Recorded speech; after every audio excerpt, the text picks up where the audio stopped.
Muy buenos días. Hoy vamos a estudiar el capítulo 8 del Evangelio de Juan. Si me acompañan con una oración: Padre bendito sea tu santo nombre. Alabamos, Señor, al único Dios verdadero, a nuestro Dios, al Dios de Abraham, de Isaac y de Jacob, y Padre de nuestro Salvador Jesucristo. Señor, te pedimos que tu Espíritu Santo nos revele cada palabra que está escrita aquí. Muéstranos el propósito por lo cual estas historias están escritas en el libro de la vida. Te lo pedimos, Padre, en el nombre de Jesús. Amén. El título de este capítulo es La mujer adúltera. Y veamos cómo inicia con la terminación del versículo 53 del capítulo 7. Es algo no muy común y dice así, el versículo 53 del capítulo 7. Cada uno se fue a su casa. Entendamos esta palabra. Cada uno se fue a su casa. Y inicia el capítulo 8. Y Jesús se fue al monte de los olivos. Y por la mañana volvió al templo y todo el pueblo vino a él y sentado él les enseñaba. ¿Por qué cada uno se fue a su casa? Nos ponemos a pensar que cada uno de la iglesia, miembros de todas las iglesias del mundo, nos fuimos a nuestra casa. Y Jesús dice que se fue también al monte de los olivos, donde solía orar, hablar con el Padre.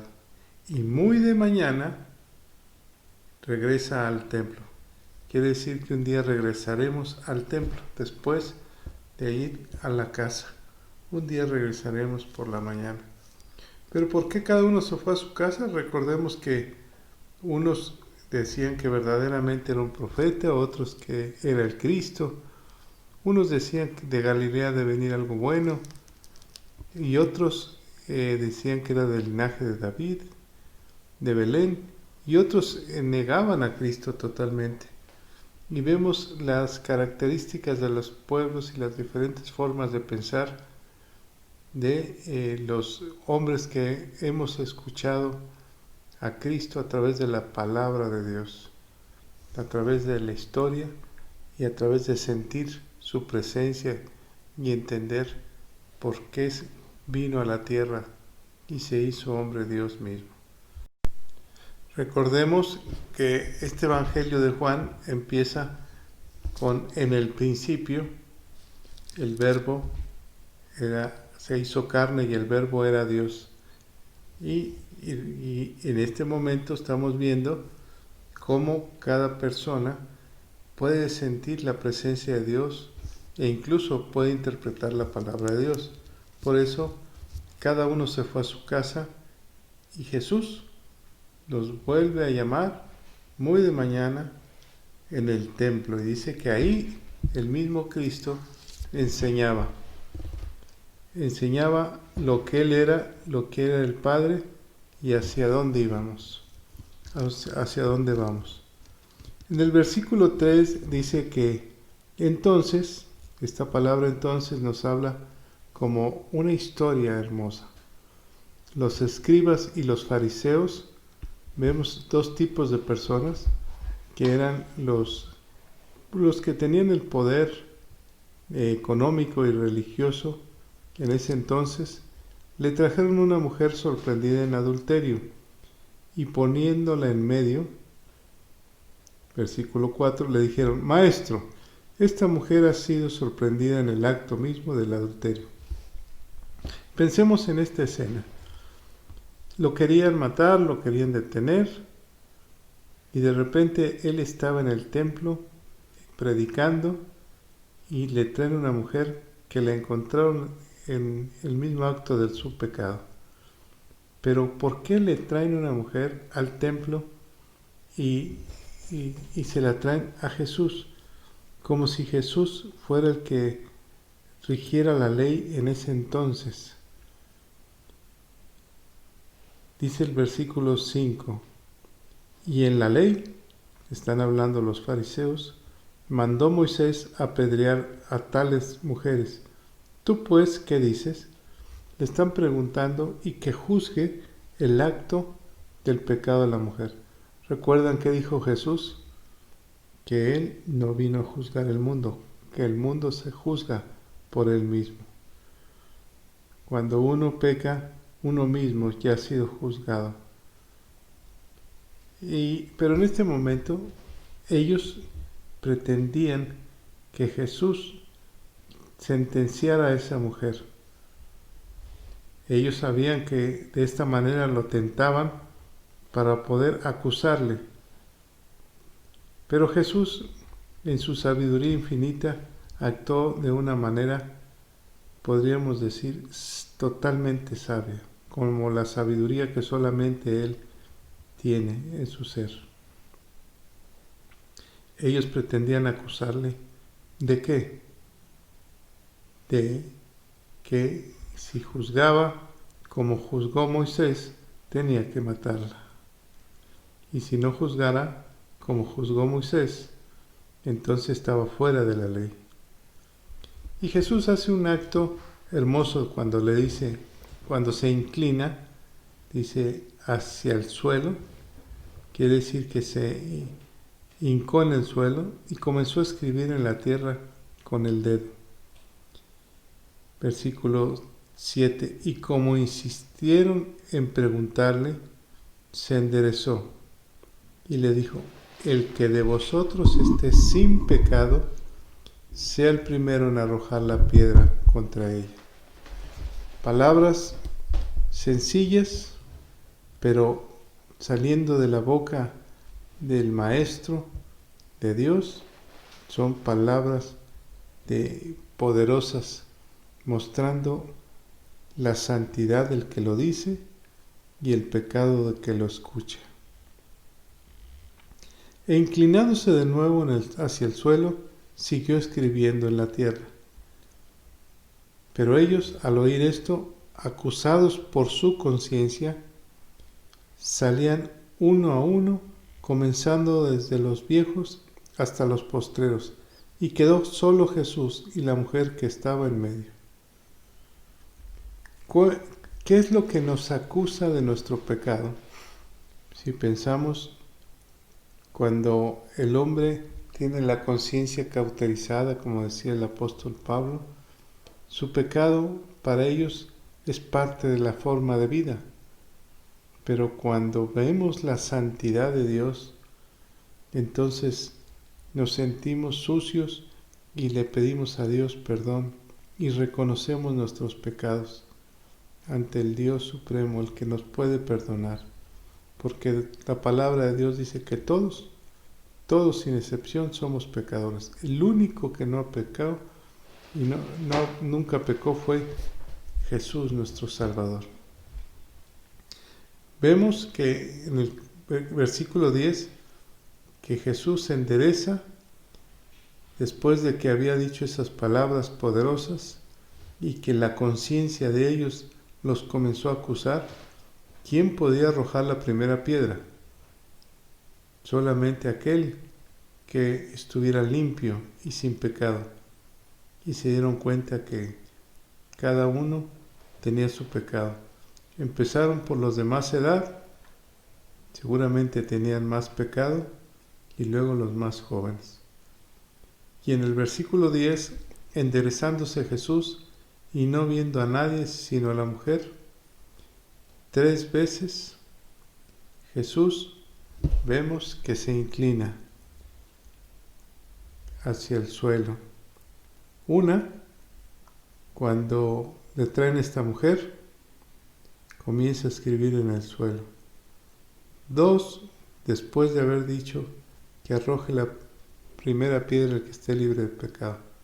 Y esta tercera, que es la tercera de la reivindicación del hombre, entonces se levanta y le dice, mujer, ¿dónde están los que te acusaban?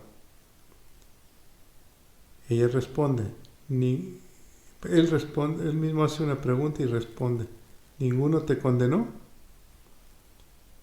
¿Ninguno te condenó? ¿Quién puede condenar al hombre? La Escritura dice en Proverbios: si el justo me condena, será un bálsamo para mi espíritu. Pero si el pecador me condena, es abominación para mi espíritu. Quiere decir, si el justo me corrige, entonces entenderé cómo debo caminar.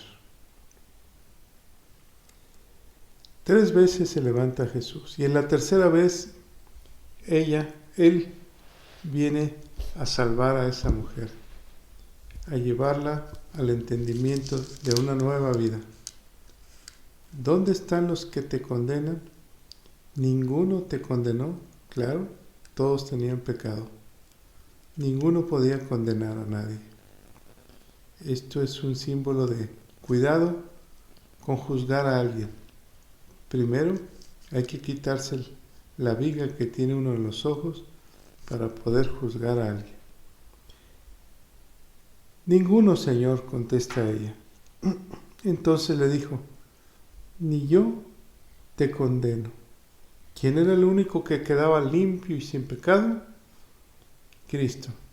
Ahora, ¿qué significan las 3 veces que se inclina el Señor? La primera vez, para escribir en el suelo. ¿Qué escribió en el suelo?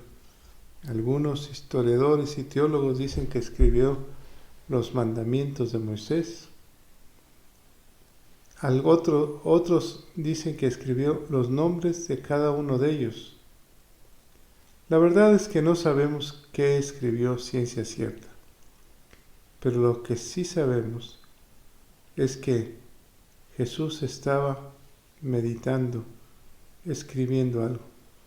¿Recuerdan quién escribió las tablas de la ley? El dedo de Dios.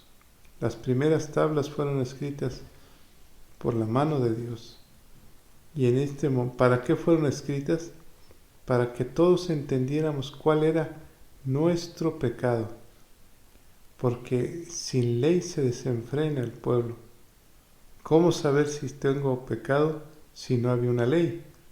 Y el mismo Dios con su mano mostró que en la ley está nuestro camino hacia la perfección o hacia el infierno, hacia el cielo o hacia el infierno.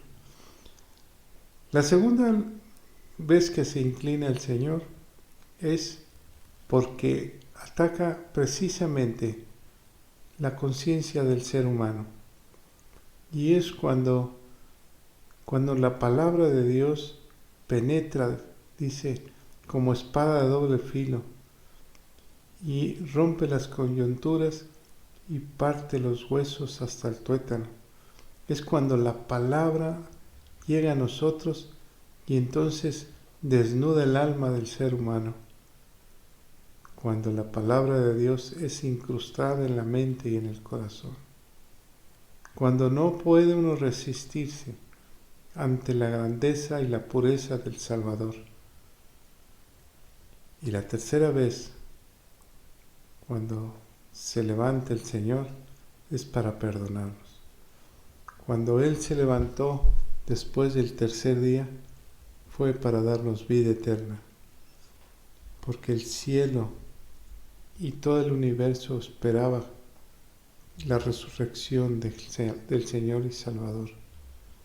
De que en ese momento le quitara las llaves al mismo demonio, las llaves que le había dado el Padre al hombre y que el hombre había perdido por su pecado.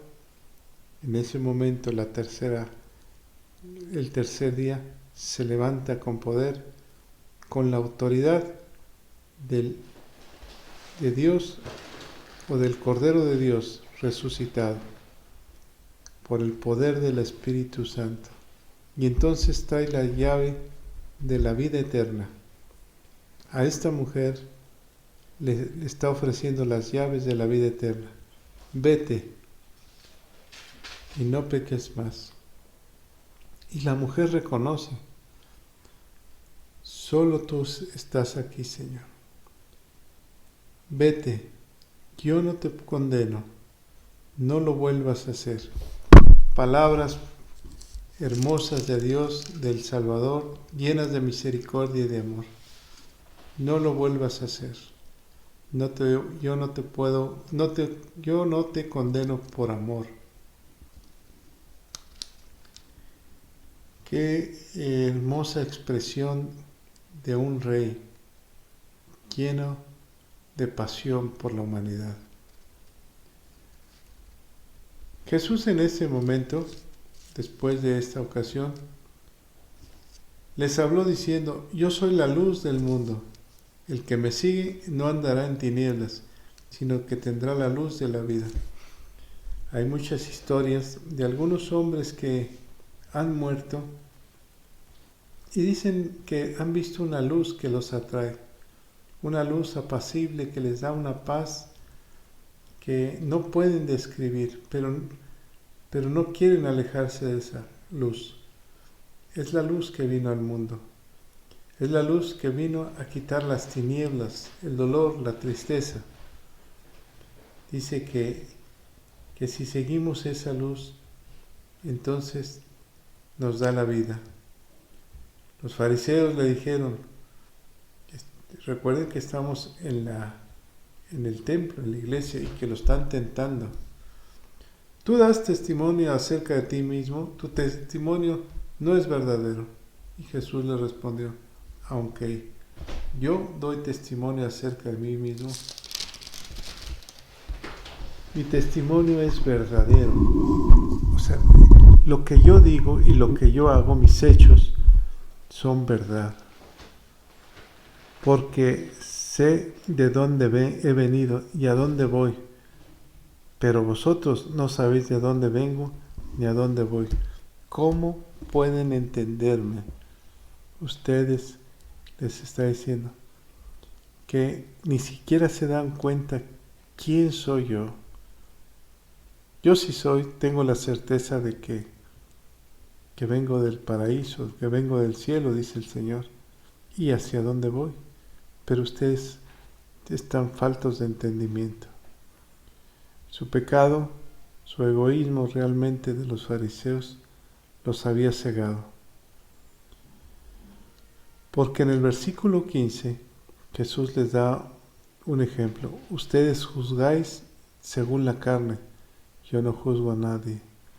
Ellos no entendían qué tipo de espíritu era el que estaba enfrente tenía. No comprendían que era el Espíritu Santo, aunque por dentro, en su interior, había algo que les decía que ese hombre, que se llamaba Jesús, no era como cualquier hombre. Muchos le decían que era el Cristo, el Mesías. La multitud se le acercaba y ellos no querían entender. Y si yo juzgo, dice el Señor, mi juicio es verdadero, porque no soy yo solo, sino yo y el que me envió, el Padre. Y en vuestra ley está escrito que el testimonio de dos hombres es verdadero. ¿Quién da testimonio del Señor? El Padre mismo está dando testimonio de Jesús. Por eso dice: este es mi Hijo amado, en el cual me complazco. Veamos el versículo 19 y entendamos este hermoso versículo lleno de revelación e inspiración divina. ¿Dónde está tu Padre?, y le preguntaron los fariseos. Jesús respondió. ¿Cómo respondería en ese momento? Serenamente, con claridad y autoridad. Ni a mí me conocéis, ni a mi Padre. Si a mí me conociereis, también a mi Padre conoceréis. ¿Qué nos dice estas palabras? Si a mí me conociereis, también a mi Padre conoceréis. En otra parte del Evangelio dice: el que me ha visto a mí, ha visto al Padre. Realmente Jesús está mostrándose ante el pueblo judío. ¿Quién era Él? Él y el Padre uno solo eran. A los suyos vino y los suyos no le reconocieron. A los suyos vino y ahí estaban los suyos. En el versículo 20 dice: estas palabras habló Jesús en el lugar de las ofrendas, enseñando en el templo, y nadie le prendió porque aún no había llegado a su hora. ¿Por qué dice la Escritura que estaba en el lugar de las ofrendas cuando se estaba presentando? Porque Él venía como una ofrenda agradable ante el Padre. Él venía a pagar el precio de aquellos hombres y de nosotros, de la humanidad, pero en especial pensemos en ese momento, en el lugar de las ofrendas, se estaba dando como una ofrenda grata ante el Padre. Ellos nunca lo entendieron. Sigue Jesús en los siguientes versículos mostrándose y hablando de Él. Les dice: yo me voy y me buscaréis, pero en vuestro pecado moriréis. A donde yo voy, vosotros no podéis ir. Veamos la respuesta de ellos.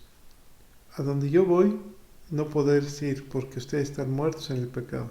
Le está diciendo: si no se arrepienten, no podrán estar conmigo en el paraíso.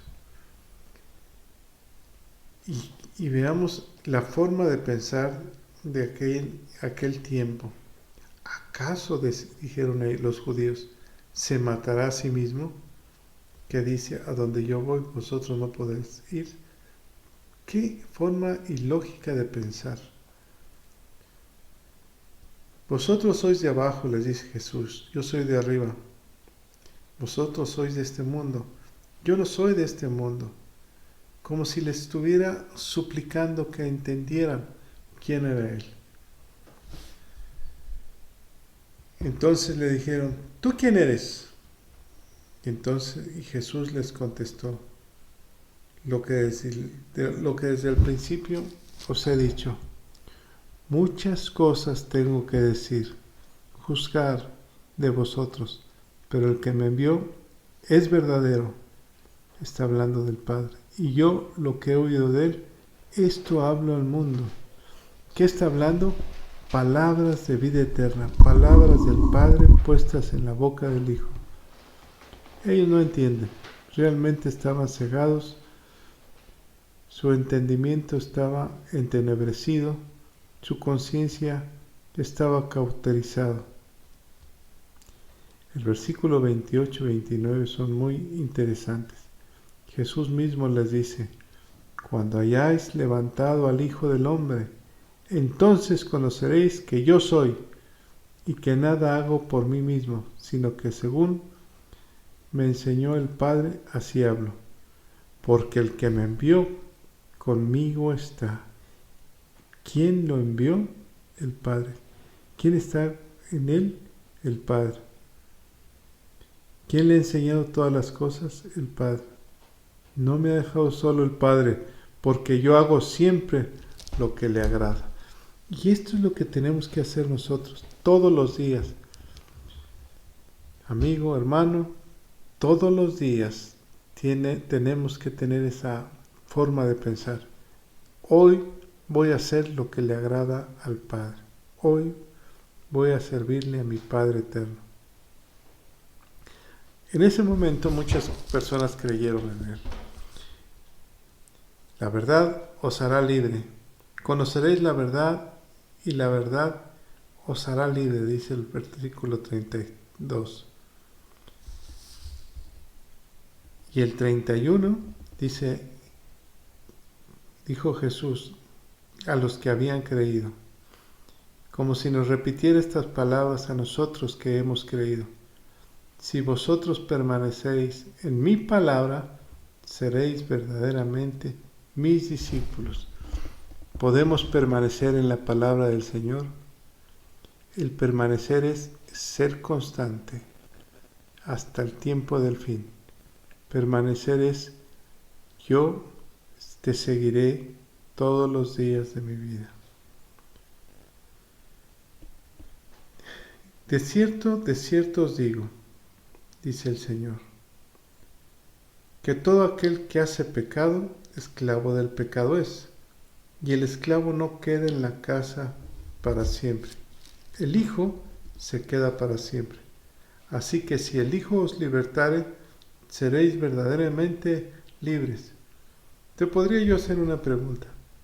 ¿Te sientes atrapado en la vida? ¿Sientes que te falta algo? ¿O verdaderamente eres libre? En medio de la tormenta sientes paz. En medio de las aflicciones y los problemas de la vida, ¿vives confiado en el Señor?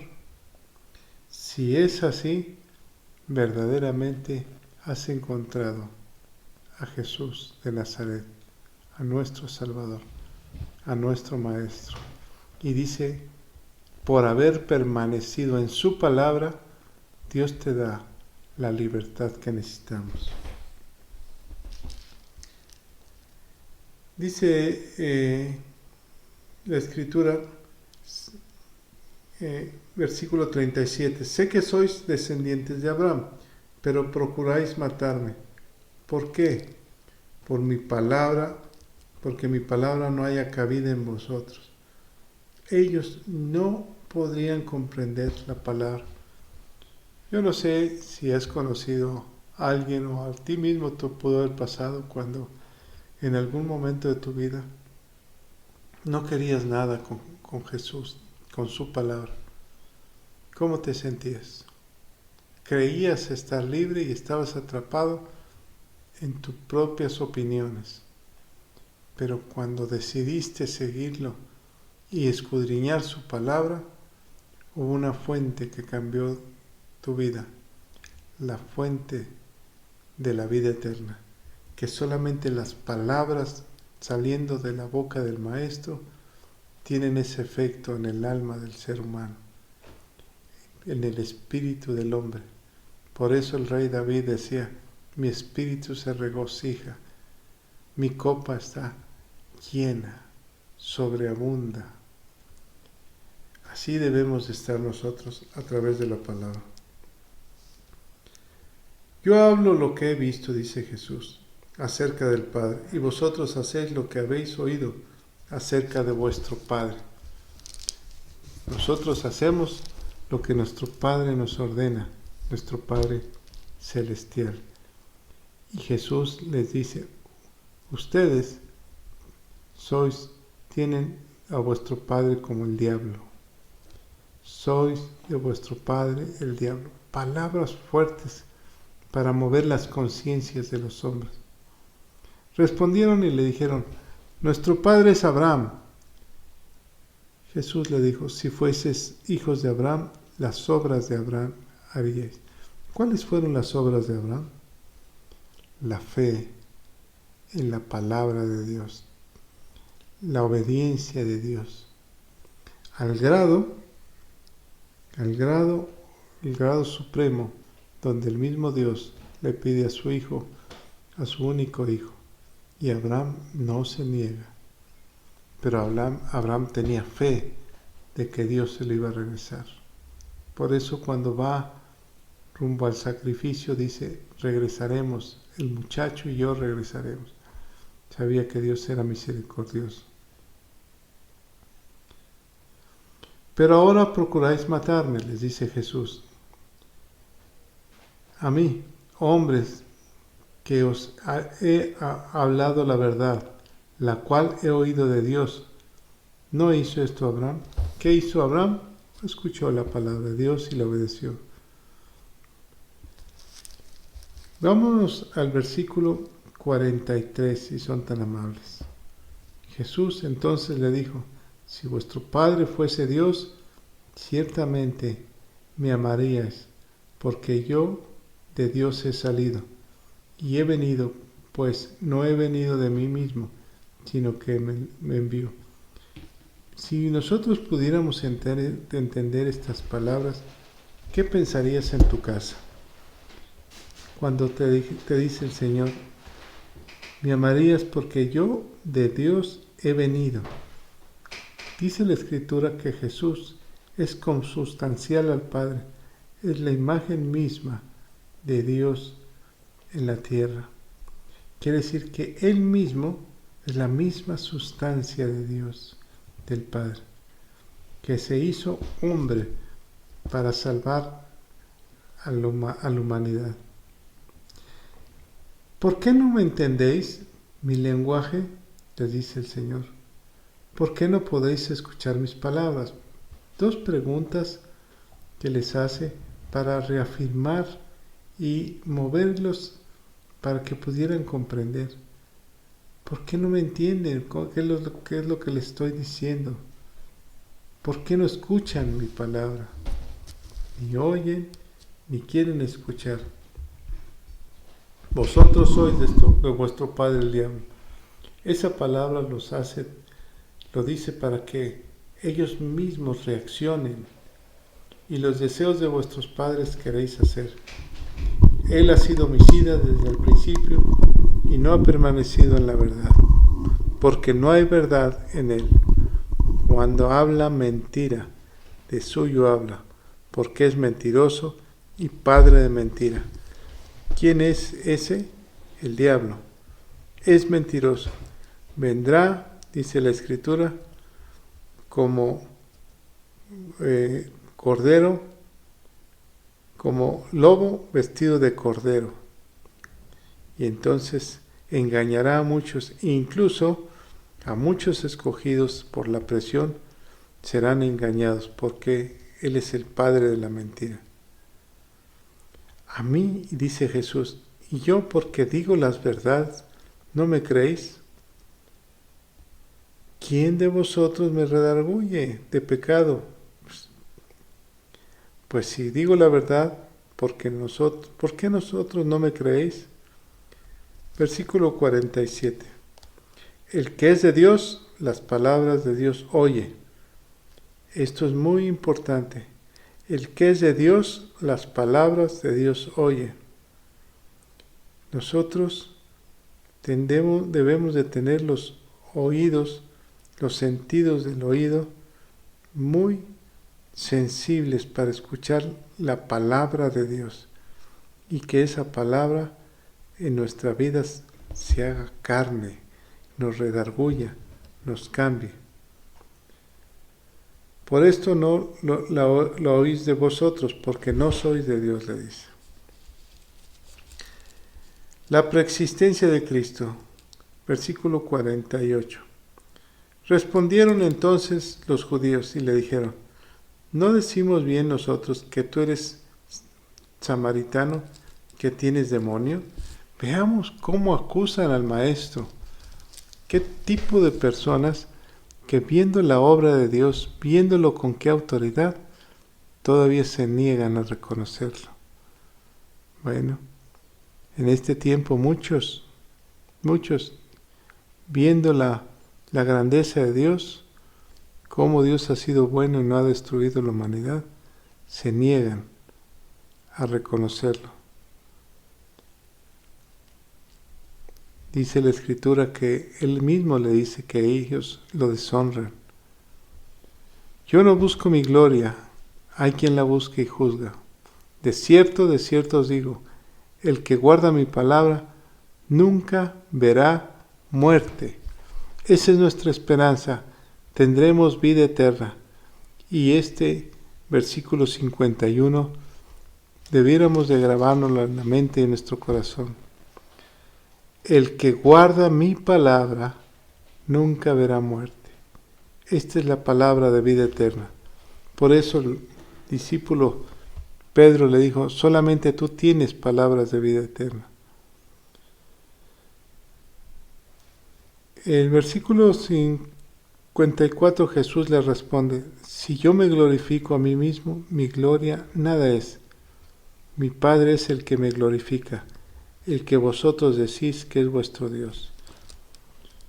Abraham, vuestro padre, se gozó de que había de ver mi día y lo vio y se gozó. Entonces le dijeron los judíos, versículo 57, ¿aún no tienes 50 años y has visto a Abraham? Porque les acaba de decir que Abraham se gozó. Jesús le dijo, de cierto os digo, antes que Abraham fuese, yo soy. ¿Recuerdan cuál fue el nombre que le dio el Padre a Moisés cuando Moisés le dice, dime quién eres? Dice, yo soy el que soy. Antes que Abraham fuese, es Dios. Y esto es glorioso, que en ese momento estaban viendo la presencia de Dios en Cristo y no le reconocieron. De cierto os digo, antes que Abraham fuese, soy yo. Tomaron entonces piedras para arrojárselas, pero Jesús se escondió y salió del templo, y atravesando por el medio de ellos, se fue. ¿Recuerdan cómo empezó este capítulo 8? Con una mujer que realmente era pecadora y que la querían apedrear porque había pecado. Pero Jesús le da la vida y le dice, no peques más. Y termina este capítulo con el hombre juzgando a Jesús, queriéndolo apedrear. Qué increíble.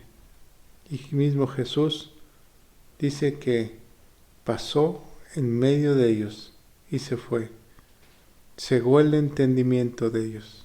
No vieron a Jesús, no vieron al Dios en la tierra.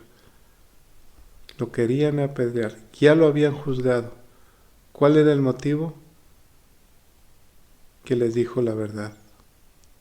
La verdad os hará libres, pero ellos no querían escuchar. Ellos querían juzgar a Jesús. Ellos no pudieron juzgar y apedrear a una mujer que había pecado por su conciencia, pero ante el Rey de Reyes y Señor de Señores, esa conciencia quedó cauterizada. Jesús mismo le dijo, vuestro padre es el diablo, porque no entienden, porque están cegados a causa de la mentira, porque yo y mi Padre uno solo somos. Yo soy el que estuve antes de Abraham, antes que el mundo fuese, yo soy. Y ellos no le quisieron creer. ¿Qué reflexión podríamos tener? Que Jesús está lleno de misericordia, que Jesús vino a la tierra a morir por nosotros, que Jesús es el que da la vida, que Jesús es el que puede perdonar nuestros pecados. Vamos a Jesús, vamos a los pies de Jesús, vamos a orar.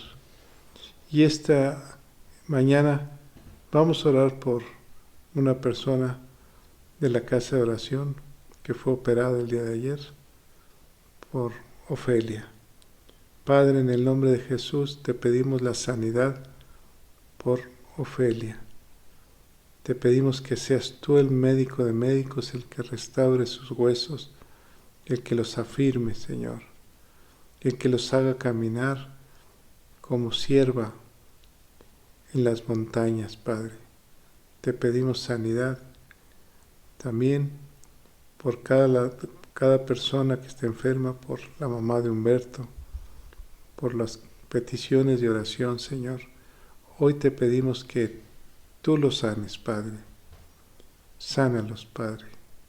Tú tienes el poder para sanarlo.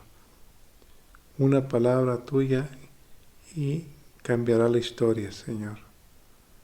Nosotros intercedemos esta mañana por las familias que están sufriendo en este momento alguna enfermedad. Hoy te pedimos, nos unimos y te pedimos misericordia. Te pedimos que un manto de sanidad, Señor, que una palabra de sanidad que salga del trono cubra esta nación y cubra esta tierra. y que desaparezca el mal, Señor, porque la luz vino a esta tierra y permanece en esta tierra, y las tinieblas no pueden permanecer. Tú viniste a traer sanidad en el alma y también sanidad física. Tú sanaste a muchos enfermos, sigues sanando y nos sanarás. Sánanos, Señor. Te lo pedimos en el nombre de Jesús. Amén. Dios les bendiga.